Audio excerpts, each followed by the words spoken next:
குல சாமி இருந்துச்சு அப்படின்னா உடல் எப்படி நறுக்குப்படும்? என்னங்க நறுக்குப்படும் அப்படின்னா, இந்த தேகத்தில் சாமி இருக்குது அப்படின்னா, இருக்கிற சாமிக்கு ஆகாத காரியங்களை இந்த உடல் செய்யுது, இந்த தேகம் செய்யுது, சுற்றி இருக்கிற சூழ்நிலை செய்யுது அப்படின்னா, நம்ம உடல் கூச்சப்படும். ஒரு குற்ற உணர்ச்சி ஏற்படும். அதுதான் நறுக்குப்படும்னு சொல்லுவோம். ஒரு இடத்துக்கு போகிறோம், மேலே இருக்கிற சாமிக்கு தெரியுது, நீ சாப்பிட்ற போகிற பொருள் ஆகாதுப்பா, சேராதுப்பா அப்படின்னா, அந்த பொருளை என்னால் சாப்பிட முடியாது. ஒரு மாதிரி ஐயரவுப்படுவேன். ஒரு மாதிரி அந்த பொருளை எடுத்துக்க மாட்டேன். நானாக அதை மனமுவந்து மகிழ்ச்சியோடு சாப்பிட்றதுக்கும், ஐயோ இதை சாப்பிடணுமா, இது பிடிக்கலையே, இது சேராதே அப்படிங்கிற மாதிரி ஒரு கூச்சத்தோடு சாப்பிட்ற மாதிரி சுபாவங்கள் இயல்பாகவே சாமியை சுமக்கிற தேகங்களுக்கு ஏற்படும். அதுதான் இன்றைக்கி நான் அறிஞ்சது அறிவு முன்பதுன்ட்டு பகிர்ந்து கொள்ள ஆசைப்பட்றேன். சரிங்க. அப்புறம் எப்படி உடல் அப்படி அப்படி என்னென்னதுக்கெல்லாம் எதுக்கெல்லாம் நறுக்குப்படும்? அதுதான், அதாவது ரொம்ப முக்கியமான விஷயம் என்ன அப்படின்னா, சாமிங்கிறது மனுஷனுக்கு மீறின சக்தி. நமக்கு கண்ணுக்கு தெரியாத அந்த தெய்வத்தை உருவாரமாக மனுஷன் மாதிரி அந்த சாமியை நாம் பார்க்க முடியாத ஒரு சக்தி. ஆனால் அது ஒன்று தான் அப்படி இருக்குமே தவிர, நம்மளை சுற்றி மனுஷனுக்கு மேலே மனுஷனை பிரமிக்க வைக்கிற ஒரு சில விஷயங்கள் நடக்கும்ல, அதில் புரிஞ்சுக்கிறலாம் அந்த தெய்வத்தோட வலிமையை, சக்தியை. சரி, நான் ஒரு சாமியாடியாக இருக்கேன்னு வைங்களேன். நான் சாமியாடியாக இருக்கேன், என் மேலே சாமி இருக்குது அப்படின்னா, எனக்கு ஒரு கட்டுப்பாடு இருக்கணும்ல, எனக்கு அந்த ஒழுக்கம் இருக்கணும்ல. அந்த கட்டுப்பாடு ஒழுக்கம் இல்லை. கட்டுப்பாடு ஒழுக்கம் அப்படின்னா எப்படி சொல்கிறது அப்படின்னா, முதல்ல நான் சுத்தமாக இருக்கணும், என் உடல் சுத்தமாக இருக்கணும். ஏன்னா நான் என் சாமியை சுமக்கிறேன். என் சாமி என் உடலில் வந்து உட்காருது, வாசம் செய்யுது, என்னைய தொடுது, என் மூலமாக அருள்வாக்கு சொல்லுது, என்னைய செயல்படுத்துது, என்னைய பாதுகாக்குது, என்னைய நல்வழிப்படுத்துது. அப்போ அந்த இருக்கிற சாமி நான் செய்கிற எல்லா செயலுக்கும் அந்த சாமியும் பாதிக்கப்படும்ல. அப்போ எனக்குள்ள ஒரு அந்த சாமி பாதிக்கப்பட்டுருச்சுங்கிறத எனக்குள்ள ஒரு வலியை ஏற்படுத்தும். அதை தான் சொல்ல ஆசைப்பட்றேன். ஒரு சாமியாடி இருக்காரு அப்படின்னா, அவர் உடல் சுத்தமாக இல்லை, அசுத்தமாக இருக்குது, எண்ணம் சுத்தமாக இல்லை, அசுத்தமாக இருக்குது அப்படிங்கிற பட்சத்தில் அவர் அந்த செயலை செஞ்சிட்டாலும் அவருக்குள்ள அப்படியே ஒரு குற்ற உணர்ச்சி ஓடிக்கிட்டே இருக்கும். ஐயோ நம்ம சாமிக்கு சரியாக இல்லையே, ஐயோ நம்ம தெய்வம் இதனால் கோபம் கொள்ளுமா, ஐயோ நம்ம சாமி நம்மளை விட்டு விலகிருமா அப்படிங்கிற மாதிரியான ஒரு சில அச்சம் அவங்களுக்கு இருந்துக்கிட்டே இருக்கும். அதை வெளியே சொல்ல மாட்டாங்க, யாருக்கு வெளிப்படுத்த மாட்டாங்க. அதான். ஆனால் யதார்த்த உண்மை அதுதான். யதார்த்த உண்மை அதுதான். தவறான வழியில் செயல்பட்டால் அவர்களுக்குள்ளே இருக்கிற மன வலி, சாமியை சுமக்கிறவங்களுக்கு இருக்கிற மன வலி, அது அவங்களுக்கு மட்டும்தான் இருக்கும். அப்போ அந்த நேரத்தில் ஏன் அப்படி தோணுது அப்படின்னா, உடம்புல இருக்கிற சாமி அதை வெளிப்படுத்துது. அதனுடைய முகத்தை, அதனுடைய வலியை, அதனுடைய வேதனையை அந்த சாமிக்கு அது ஏற்றுக்கலை, சாமிக்கு ஆகலை அப்படிங்கிறத அவர்கள் படுற அந்த மனம் படும் பாடு இருக்குல்ல, அதில் அந்த சாமி வெளிப்படுத்தும். சரிங்க, இது ஒன்று. வேற எப்போ அந்த உடல் நறுக்கப்படும்? ஒரு இடத்துக்கு போகிறோம், அந்த இடம் ஒரு தீட்டு வீடாக இருக்குது, ஒரு இலவு வீடாக இருக்குது அப்படிங்கிற பட்சத்தில் அந்த சாமியாடி எதை எடுக்க மாட்டார், எடுக்கவும் முடியாது. அதை மீறி எடுத்தால் உண்மையாக ஊக்கமாக அந்த சாமி நின்றுச்சு அப்படின்னா அவருக்கு ஒரு சில குறைபாடுகள், ஆரோக்கிய குறைபாடுகள் வந்துடும்.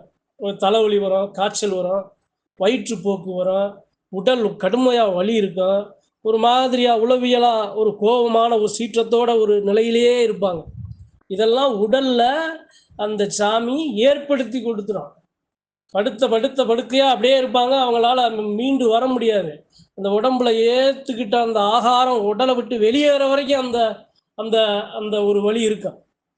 இது மாதிரியெல்லாம் சாமியாடிகளுக்கு நிறையா நடக்கும். சரிங்க. வேற எப்போ நறுக்கப்படும்? வேற எப்போ நறுக்கப்படும் அப்படின்னா, என் எல்லைக்கு போகிறேன், என் சாமி அங்கே பரிபூரணமாக இருக்குது, நான் சுத்தமாக இருந்து போனால் தானே சரியாக இருக்கும். நான் ஒரு சாமியாடி இல்லைன்னா தெரியாது. நான் ஒரு சாமியாடியாக இருக்கேன் அப்படின்னா 1 நாள் 2 நாள் 3 நாள் ஆகுது இந்த தேகத்தை நான் சுத்தப்படுத்தி மனதளவில் சுத்தமாக நான் போனால் தானே. அப்படி சுத்தம் இல்லாமல் நான் போனேன் அப்படின்னா, அந்த அந்த எல்லையில் நான் மிதித்தேன் அப்படின்னா எனக்கு அந்த ஒரு மன திருப்தி எனக்கு கிடைக்காது, சாமியை உணர முடியாது, சாமியை எனக்குள்ள நான் உணர முடியாது. அப்போ இது மாதிரியான நிலைகளில் அவர்களுடைய உடல்ல அவர்களுடைய எண்ணங்கள்ல அதை பிரதிபலிக்கும். சரிங்க. வேற எப்ப நறுக்குப்படும், வேற எப்ப ஆகாம போயிடும் அப்படின்னா, ஒரு பெரிய தப்பு செஞ்சுட்டோம், அந்த தப்பு சாமிக்கு ஆகாது, அந்த தப்புனால சாமி விட்டு விலகிருச்சு, அந்த சாமி அந்த உடலை விட்டே விலகிருச்சு அப்படின்னா, அந்த வழி அவர் காலத்துக்கு இருக்கும், சாகுற வரைக்கும் இருக்கும், மாறவே மாறாது.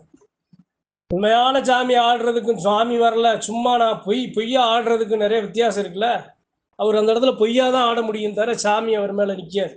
ஏன்னா சாமி அவரை விட்டு விலகிருச்சு. அவர் ஆகாத பெரிய தெய்வத்துக்கு எதிரான பெரிய தெய்வத்தையே அதனுடைய தெய்வத்தை முடக்கிற மாதிரி செய்யக்கூடாத காரியத்தை அவர் அந்த இடத்துல செஞ்சிட்டாரு அப்படின்னா எப்படி அந்த சாமி அவர் தேகத்தை தங்கரிக்கும், விட்டு விலகிரும்ல. அப்ப அவருக்கு காலம் முழுக்க கடைசி வரைக்கும் அவருக்கு அந்த மனவலி உள்ள இருந்துக்கிட்டே இருக்கும். அதுக்கு மருந்து யாராலையும் கொடுக்க முடியாது. இந்த மாதிரிலாம் ஒரு சில பேருக்கு நடந்திருக்குங்க. சரி, வேற எப்ப நறுக்குப்படும் சாமி, என் உடம்புல இருக்கிற சாமி வேற எப்பெல்லாம் எனக்கு ஒரு சில இது மாதிரியான செயல்கள், செய்யக்கூடாத செயல்களை செஞ்சா எனக்கு நறுக்குப்படும் அப்படின்னா, நான் சாமியை ஆடுறேன், சாமி பரிபூர்ணமா முழுமையா வரல, சாமி என்னைய தொடலை, சாமி முழுமையா என் மேல நிக்கல, ஆனா இருந்தாலும் நான் வீம்புக்கு சாமி ஆடுவேன், ஆடி வாக்கு சொல்றேன், வாக்கு சரியா வரல, பொய்யா வாக்கு வருது, அந்த வாக்கு பலிக்கல. அப்ப எனக்கு தெரியுது சாமி ஊக்கமா வரல, ஆனா இருந்தாலும் சபைக்கு மக்களுக்கு மத்தியில நாம் அந்த சாமி ஆடலைன்னா நம்ம சாமி வரலன்னு நம்மளை சொல்லிடுவாங்கன்னு நான் பொய்யா போய் சும்மா நான் பாட்டுக்கு பொய் வாக்க நான் சொல்லிட்டு நான் பாட்டுக்கு வீட்டுக்கு வந்துட்டேன் அப்படின்னா நான் நிம்மதியாகவே இருக்க முடியாது. நாம் அதை செஞ்சிருக்கக்கூடாது, சாமி வராமல் நம்ம அந்த வாக்கு சொல்லியிருக்கக்கூடாது, நாம் ஆடி இருக்கக்கூடாது, நம்ம மனுஷனா போய் ஆடிட்டோமே, சாமி நம்மளை உணரலையே, சாமி வரலையே தொடலையே அப்படிங்கிற அந்த வழி அவருக்கு 1 மாதம் 2 மாதம் 3 மாதம் வரையும் இருக்கும். அது மாதிரியான தவறெல்லாம் யாரும் செஞ்சிடக்கூடாதுங்க. உண்மையா சாமியை மதிக்கிற பெருமக்கள் செய்யக்கூடாது, நீதியா சத்தியமான மக்கள் செய்யக்கூடாது.